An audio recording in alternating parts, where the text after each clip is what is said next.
Welcome to another edition here of our live artist talks. My name is Joy Davis. I am the manager of adult and community programs here at the Walters Art Museum.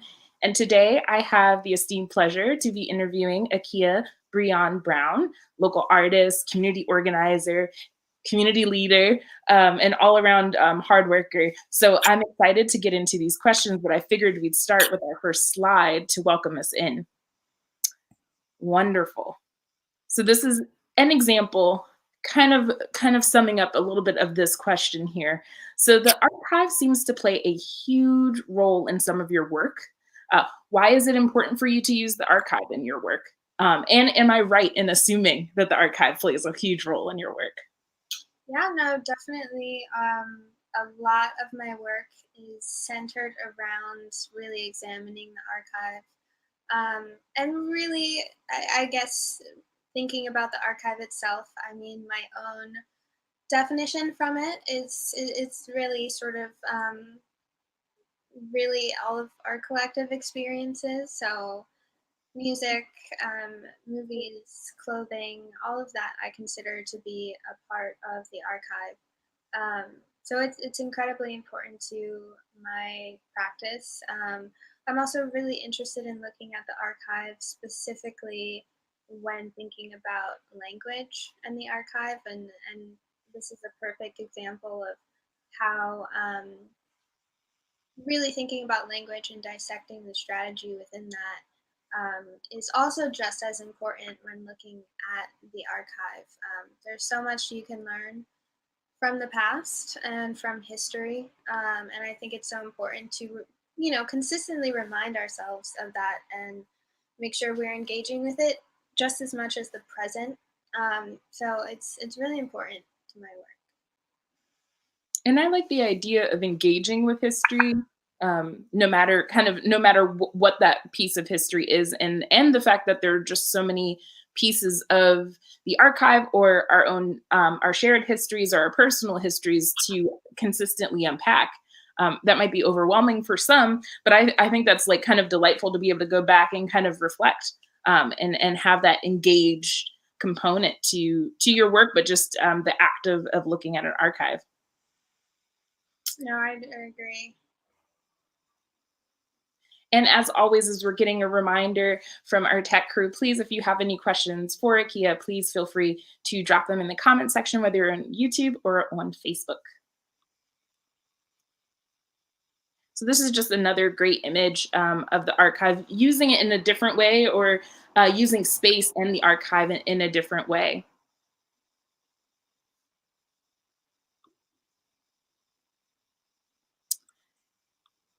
And so in 2019, you worked with photographer Jay Gould on your project, An Archive of Our Own. And what was the importance of working in this particular style of photography to convey the archive?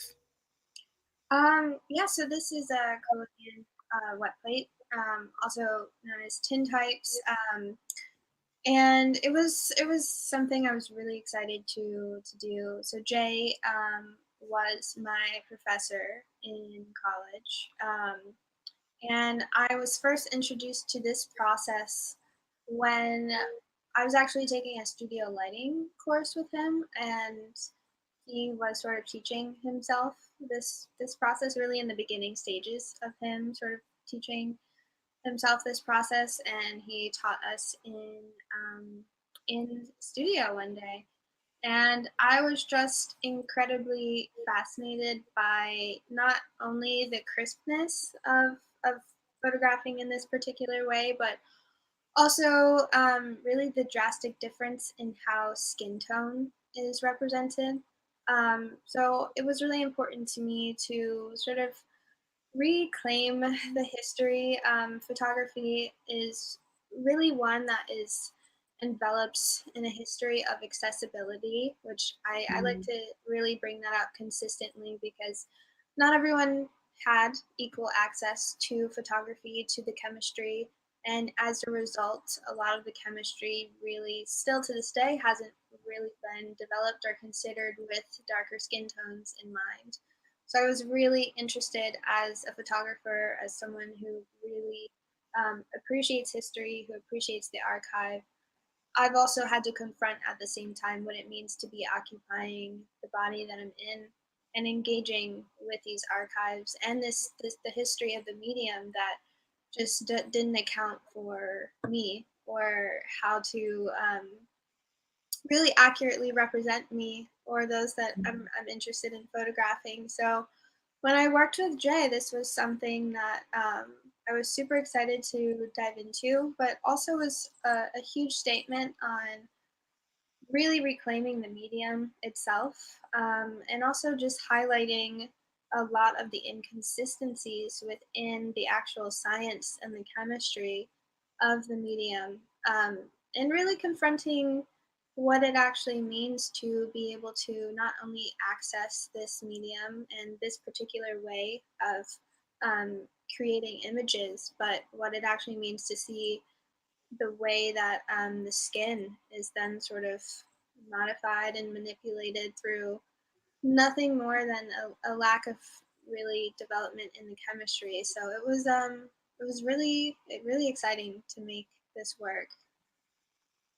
And it does seem you are articulating and showing skin tone in a very realistic way, almost in the vein of realism. And I'm curious for you, was that in understanding, I mean, you had to learn chemistry, it seems, if you didn't already.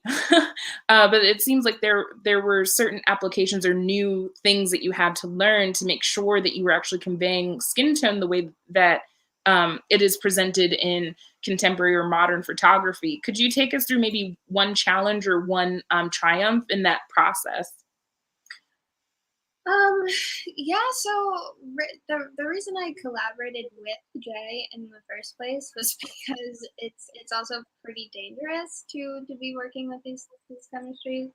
And honestly, I'm still very unsure of really how to get it to a point where it can really represent skin as we know it. And quite honestly, it might not even be something that is really possible. Mm, Um, and not, I won't say not possible, but not to the extent that most of us see and perceive skin with the way that digital photography has been able to evolve. So the biggest thing for me that I found really interesting was actually photographing my mother, who is on the far right, and it was just so interesting photographing her skin tone. She has a beautiful like milk chocolate skin tone, and she was just coming out so dark in a lot of the images. And these are not even long exposures at all, just a few seconds. And so it was really exciting for me to one get this exposure when we were shooting with Jay, and really figuring out how to work with light itself and use light to really as the only form of manipulation to get more accurate representations. But then I sort of, once I abandoned the idea of getting an accurate representation, I was really able to appreciate what the chemistry was doing, um, and really just the beauty that it does capture in actually being a very honest depiction of skin itself. So I feel like that was definitely a huge triumph. But a lot of it was letting go of the idea of mastering, that so quickly. and I think I love kind of those triumphs and also just what you learned, because oftentimes I think artists or even anyone that does their work, if it doesn't meet a certain standard of perfection, it's almost like it's not worth doing. But you learned so much through it not necessarily being the most perfect, the most realistic, and everyone can kind of see the results and how impressive they are. So I guess that's a message to folks out there that even if you don't reach perfection, there's so much to learn and improve on, and also a great end result that you can have for your work. So don't abandon it because it's not perfect or your perception of perfect, because I certainly think these came out pretty successfully. Thank you. So we have these really two awesome images here. one from your Black Picket Fences series, and also your American Pie series. And to me, it seems like you were disrupting the notion or idea of Americana, this idea of literal picket fences or porch scenes that we see in a lot of Americana-based photography and modern photography. And you seem to be disrupting that a little bit. In creating these series, what did you want to convey to your audience? And was there an interest to uplift the viewer as well? Yeah, no, definitely. These are definitely exploring the idea of Americana. Just taking and reflecting on my own time in the suburban communities that I grew up in, which, where I was going to school, it was predominantly white, and where I was living was predominantly black.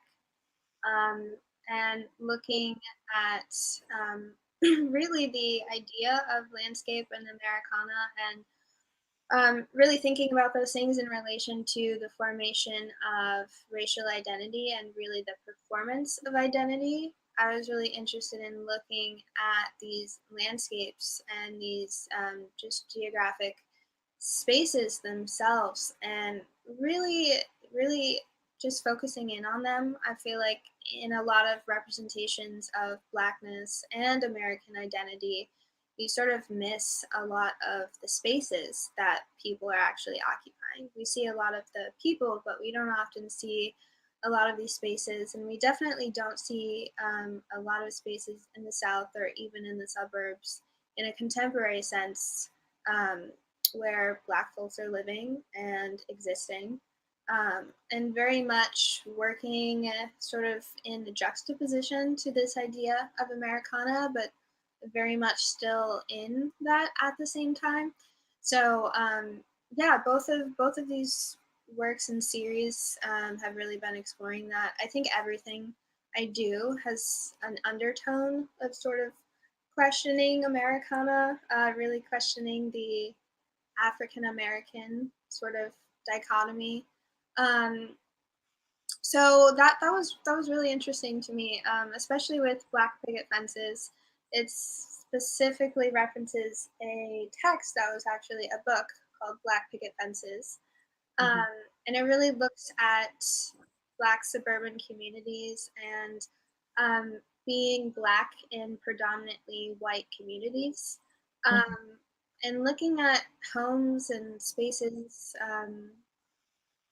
Town centers, all of that has been very interesting to me. I feel like you can find out a lot about a place and a person by looking at the place that they grew up.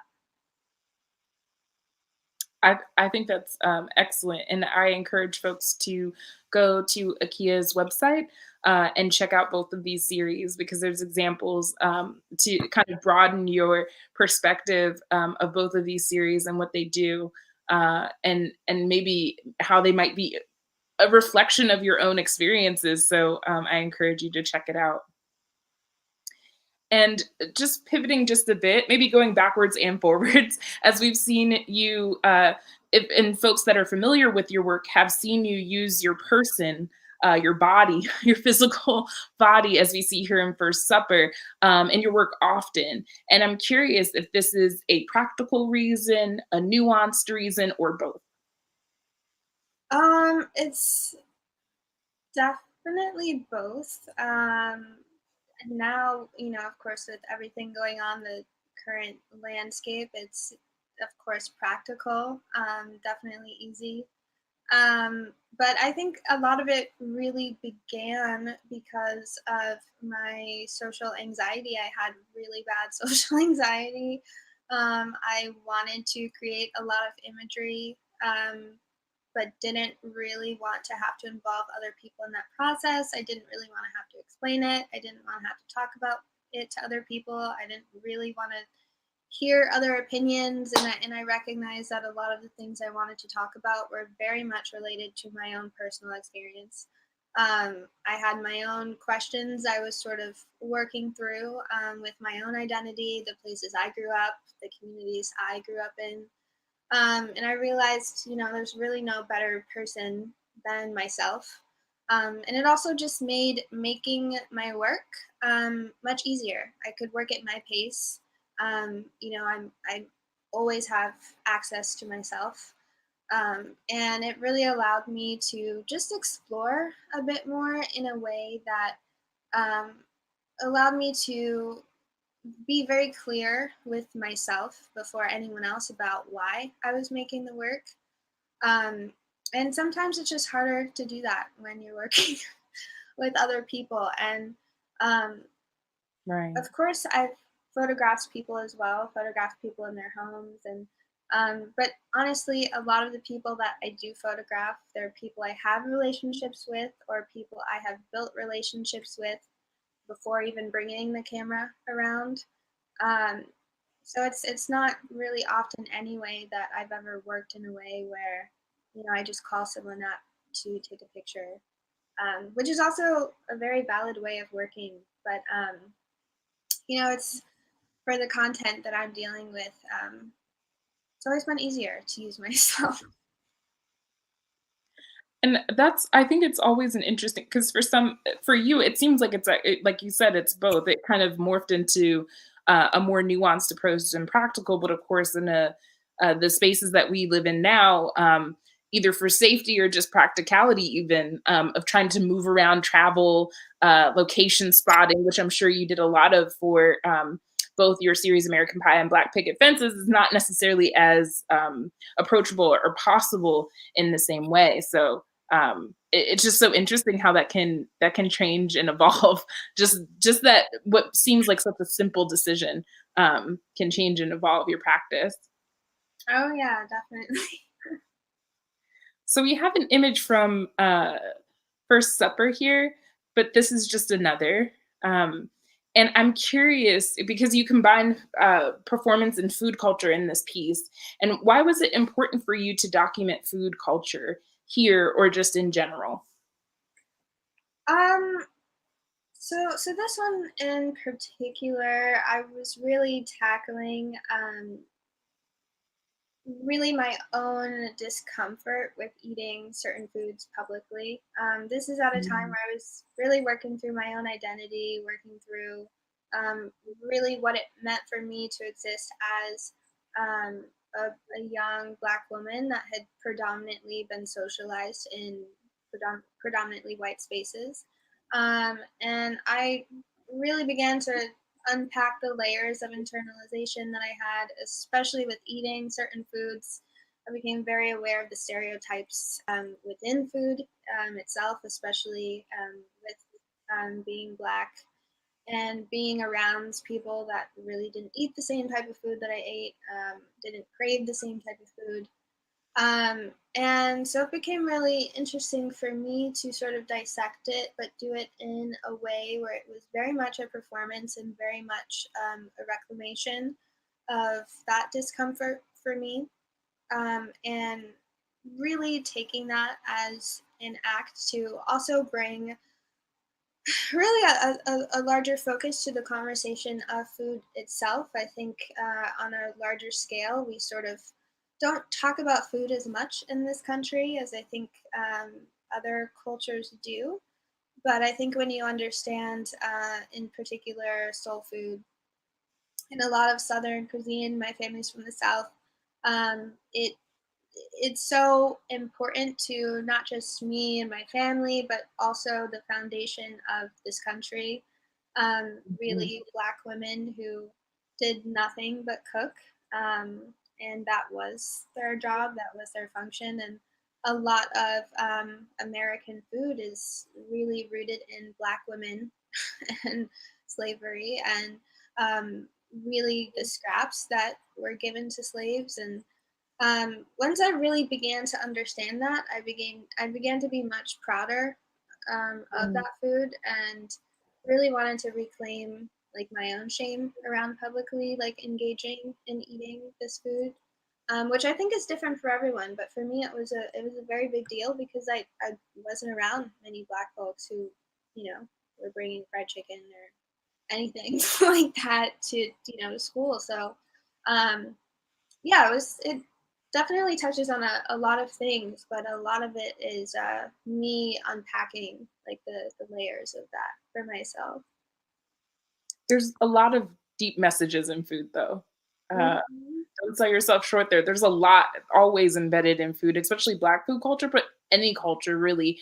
Their food is kind of the source. I think we had this. I have had this conversation with Alejandra during the Dia de los Muertos celebration, where we had an artist talk, and she talked about really teaching her children her her experience her experiences in Mexico through cooking. Like that was really, I mean, of course she talked to them about it and kind of give them history lessons, but I think the it seemed the most fundamental part was cooking with her kids. That was like the kind of the pillar of educating her kids on culture was cooking food. So that alone can tell you how powerful it is.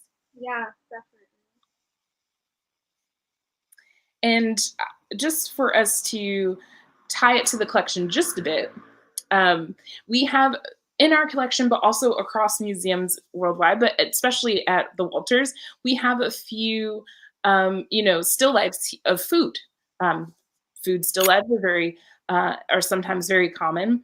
And this particular artist was a European artist, but was popular in the States and collected, as you can see here, by William T. Walters. Um, and I think it's interesting to compare the two because there's some similarities here, um, especially in how the table is dressed, kind of the approach to plating the food. But there's of course a lot of differences, and time is certainly one of them. And also, who is this for? Who's the audience of these two individual pieces of art? And I'm curious from you, in prepping for this, we talked a little bit about this particular piece, but in general, you said you took an art history class that changed how you saw the Walters collection and just art history in general. And I would love for you to share more with us about that. Yeah, definitely. I'd taken I believe it primarily focused on the medieval period in relation to art and the Baroque and Renaissance periods. And it was a really eye-opening time for me in particular. I have never really found art history that interesting. And I I reference history, I reference the archive a lot, but art history in particular, I have just found to be a huge bore. I have not really enjoyed it many times, and I think a lot of it has been because of the focus that often is within art historical education. But this was the first course I'd taken that actually allowed me to insert myself and my perspective, Mm.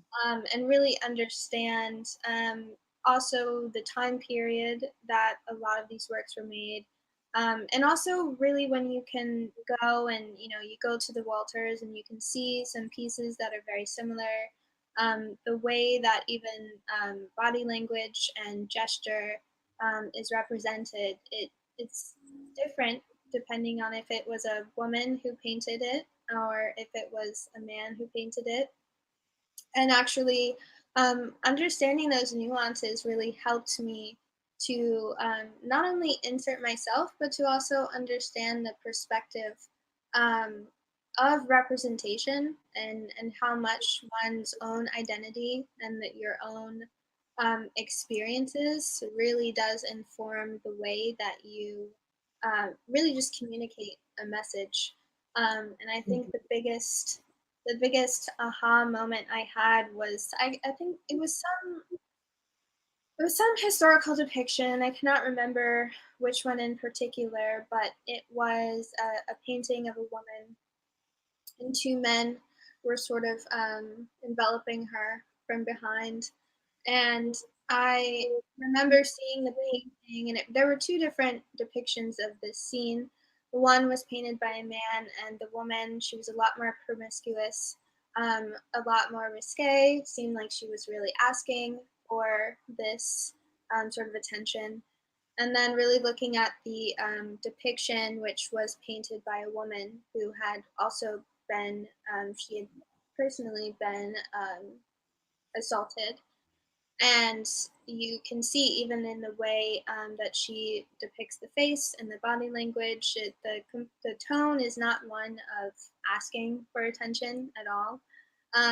But those are, small things that you might not even pick up on. But if you're only engaging with one of the depictions, you're taking a completely different understanding of the scene. Um, so it really allowed me to actually go through the wall tours and actually think about not just the art, but who was making the art, who it was for, why it was commissioned.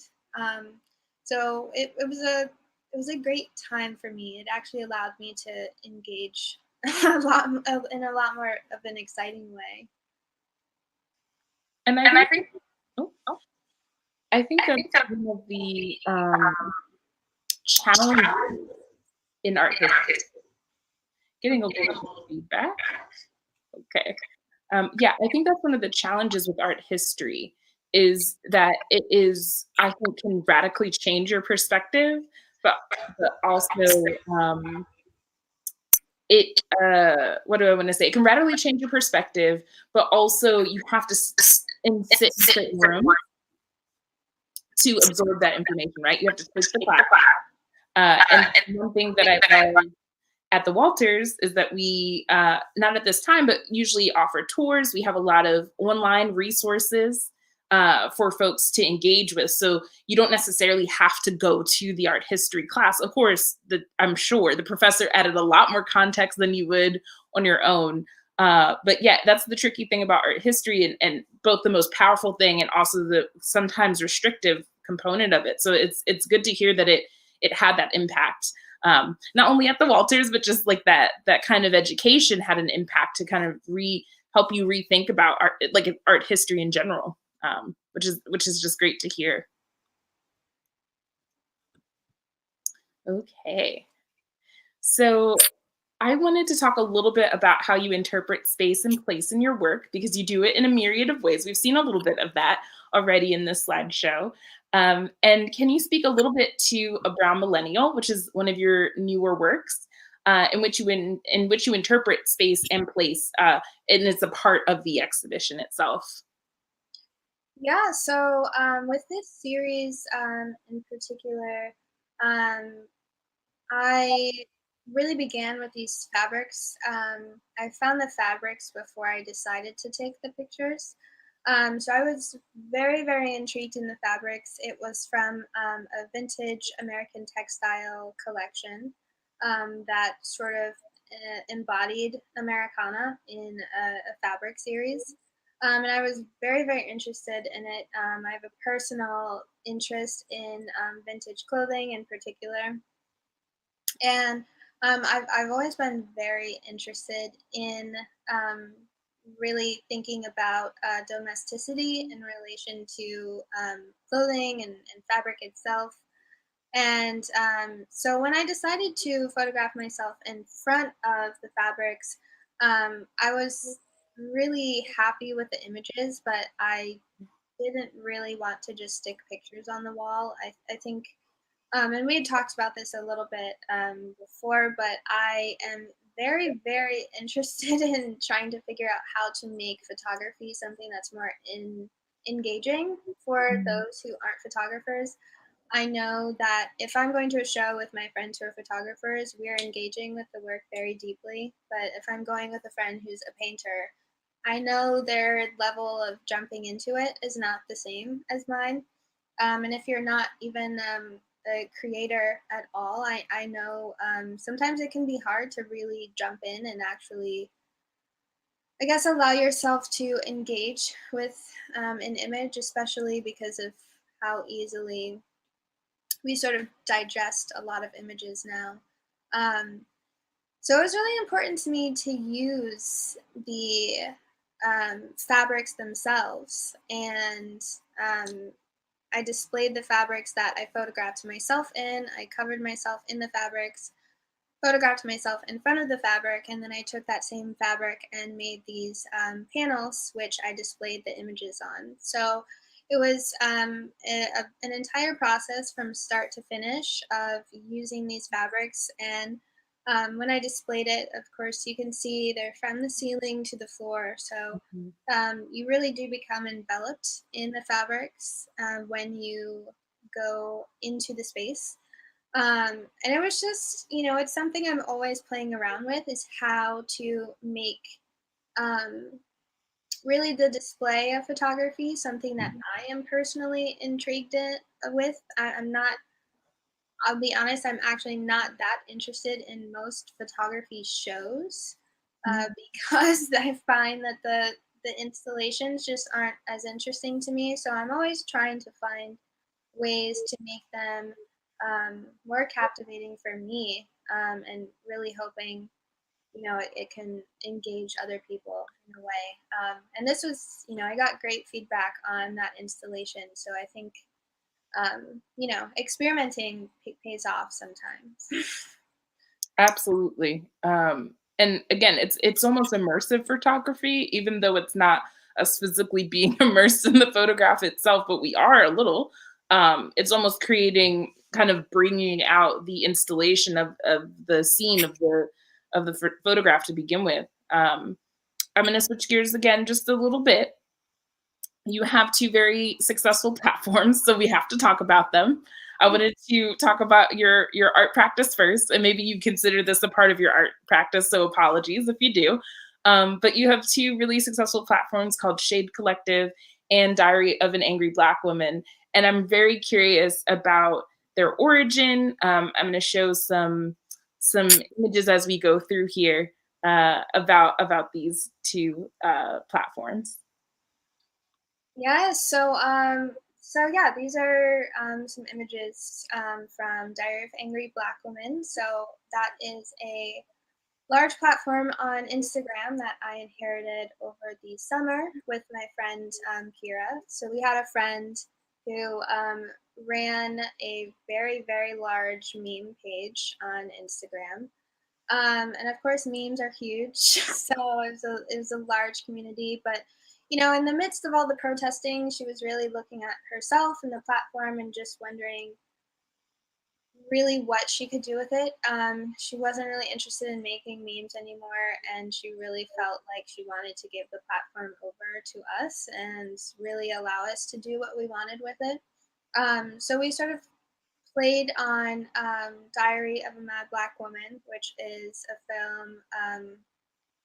I'm not sure if it was originally a play. I think it might have been, but it was by Tyler Perry.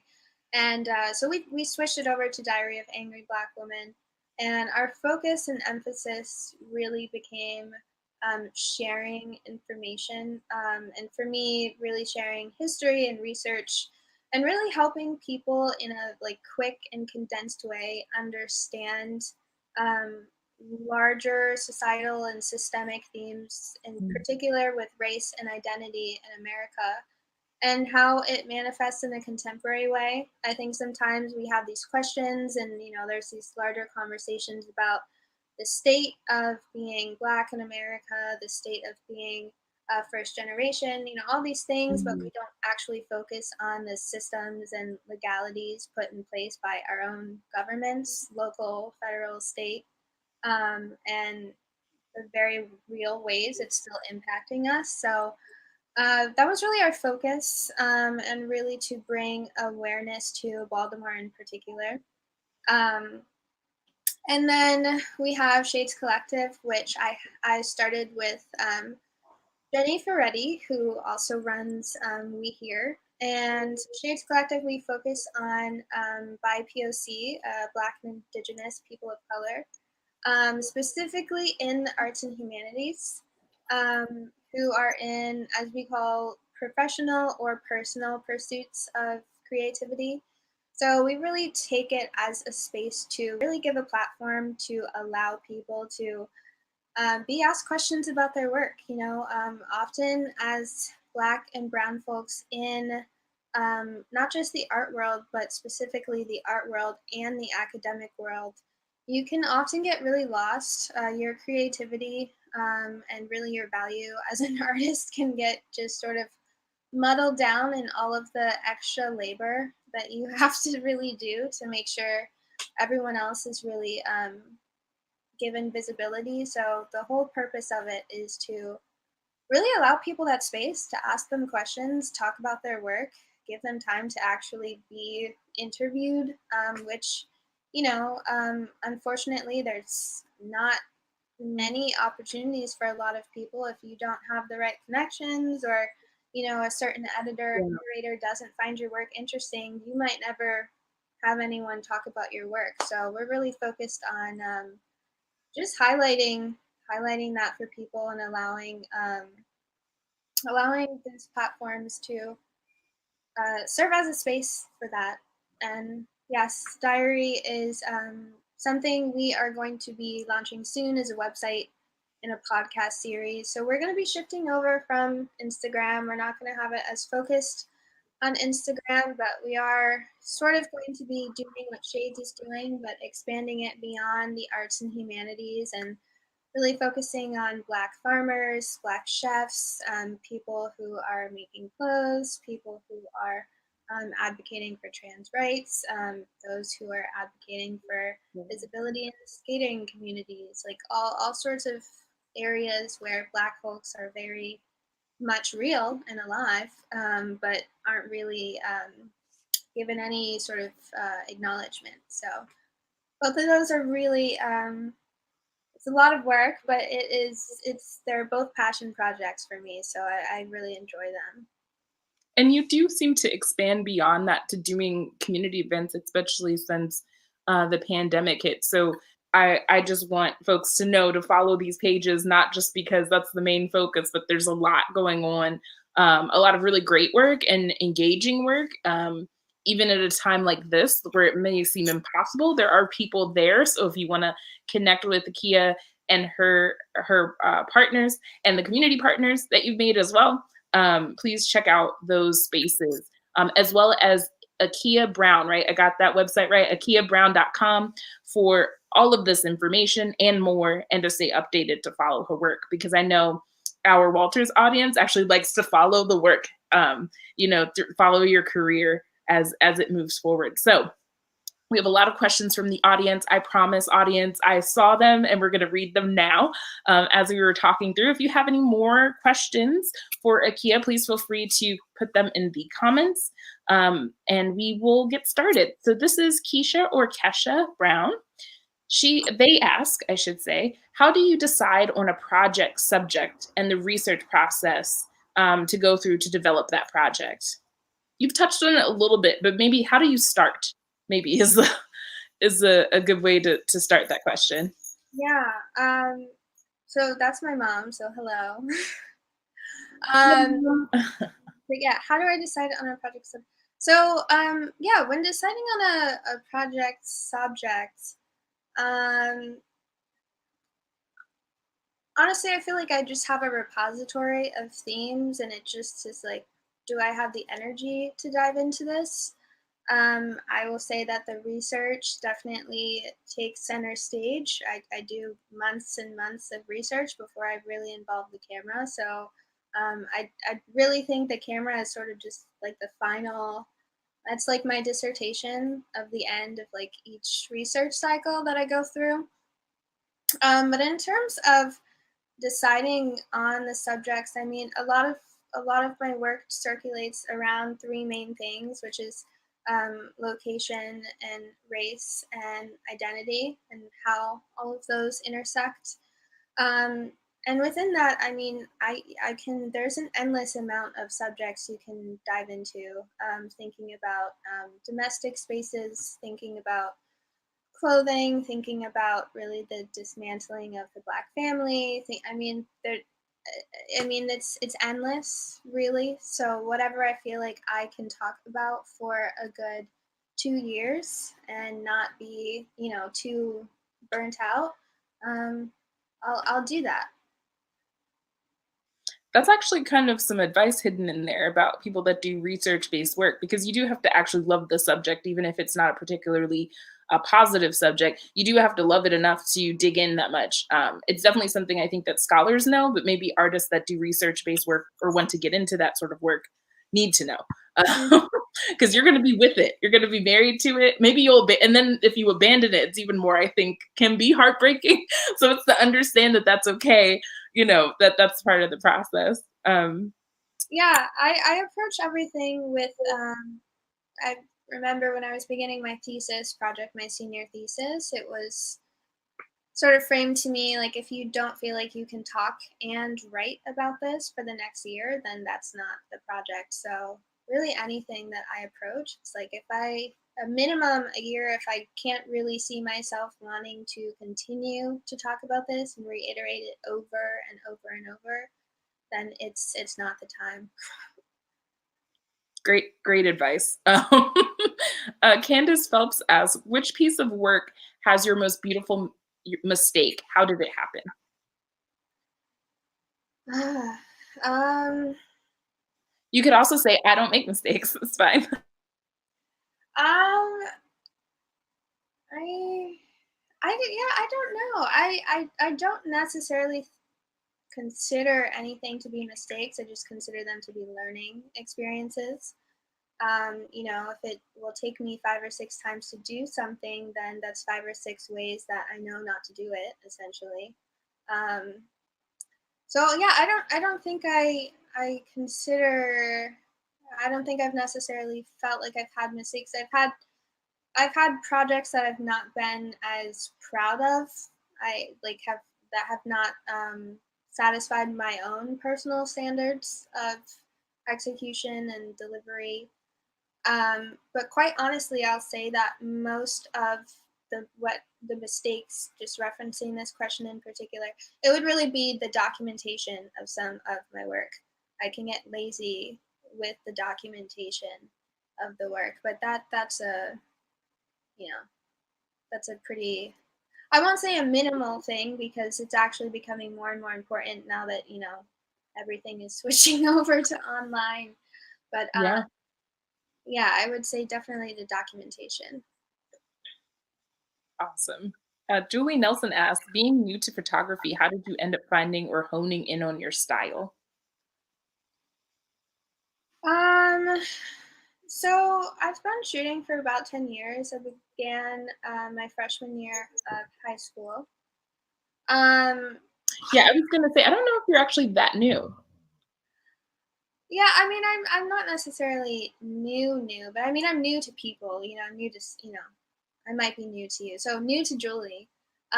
So within that, I do think I'm relatively new to knowing how I really want to make work. So I can answer more so with that. I um really just experimenting. I think honestly, you just have to experiment. And just take risks. Honestly, there was a time I was just doing still lives. There was a time I was doing street photography. There was a time I was trying to do all these different things, and then um, when I stopped trying to think about what other people were doing, what other photographers were making, and I just thought about what I wanted to make, I think that's where my style really started to evolve. So quite honestly, I sort of had to shut myself off from engaging with other work and not think about what other people were doing, not really check up on what other photographers were making. And I think that really allowed me to develop my style, though, I don't even think my style is set in stone. I think it's constantly changing based on how I want to communicate work, how I want to communicate a theme, how interested I am in it, how long I want a certain series to be drawn out. So I think my style is always evolving. That's great, and it's also a good place to be, right? You don't necessarily, I mean, I don't want to downgrade folks that sit in a particular pocket, that they are comfortable in, but I certainly think that there's an advantage there to be able to evolve and not feel that you have to only do a certain style or from a particular perspective, like a very, a finite perspective. So I think there's a lot more advantages there to operating that way. You have a shout out, just a nice comment. Nancy Michael says, Akea, congratulations on the stunning work. So just wanted to, got to give bless ups where they are. She was my middle school art teacher. Whoa, that's awesome. Full circle. Well, not really. You're still thriving. So it's not full circle. You're just kind of still on the journey. That's awesome. Margot Wittelsberger, I really hope I pronounced your name correctly. Apologies if I didn't. Are there any specific artists you look to for inspiration? I know you just mentioned how you specifically moved away from engaging, but are there folks that you look to? Yeah, definitely. I think Shireen Nishat was she's an Iranian artist. She really her foundation was really photography, but she's moved a lot more into filmmaking in recent years. And I had the opportunity to meet her a few years ago, and she's by far one of my favorite artists. She really helped me to think about my own autonomy. She's been from her home country in Iran for making the work that she's made. But it was really interesting to really look at her work, and it inspired me a lot in terms of really speaking for myself and not speaking for others, not speaking for all women because I am a woman. And I think she really helped me with understanding the importance of really validating your own individual narrative. Um, so she's someone that has been really important. Deborah Willis, of course, she is an icon. Icon. Yes, literal icon. She has filled in so many gaps in terms of the history of photography and how African Americans fit into that. She pretty much single-handedly really created that history within photography, which was pretty non-existent before her. So yeah, she's inspirational. Carrie Mae Weems, of course. Um, she's also an icon. Yeah, just so many amazing people. There's someone else who came to my mind. What did I say?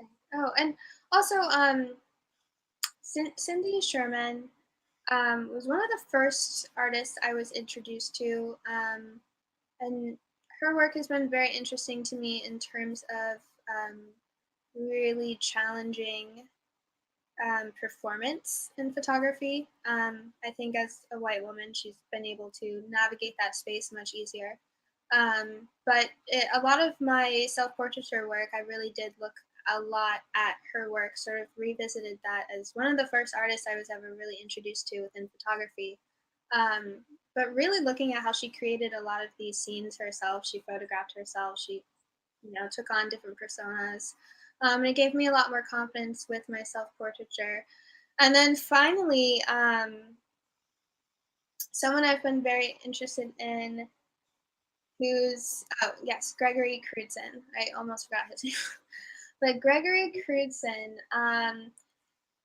he's been very interesting in terms of lighting.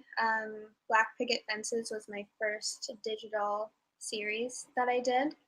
And it was the first series where I used studio lights in interior spaces. So he was someone that I studied a lot. Of course, his budgets are similar to making movies, just to, make single pictures. But, I've been very inspired by the production aspects. Like his shoots are very much productions, and really thinking about how lighting itself can really shift a narrative. So yeah, those are just a few of the artists. Well, that's a good list for folks that are building a bibliography. I hope that people do when they come to the artist talks to really take home some of this information. think that's the end of our questions. I want to thank you, Akea, for being here, for sharing your work, being a little bit vulnerable, and us just like being able to talk through your practice and how varied it is. It's very inspiring, and just what you're able to put together and bring to the community, and also actively working with the community is important, not only to share, but just the fact that it exists is fantastic. I want to thank our digital team. Without this, it wouldn't exist. You wouldn't see our beautiful faces, and you certainly wouldn't hear us. So I want to thank them. And last but certainly not least, I want to thank the audience, because you all really showed out today. You were very supportive in the chat, and also in the comments, and just offered a lot of really fun questions for us to engage. So hopefully everybody will go out and get black picket fences. Hopefully everybody will go out to the website, akeabrionne.com, and really support this wonderful artist. And I hope everybody has, no matter if you celebrate or you don't, over this next week, you have a good rest of your week and good evening. Thank you all so much. Have a wonderful night. Thank you. Thank you all.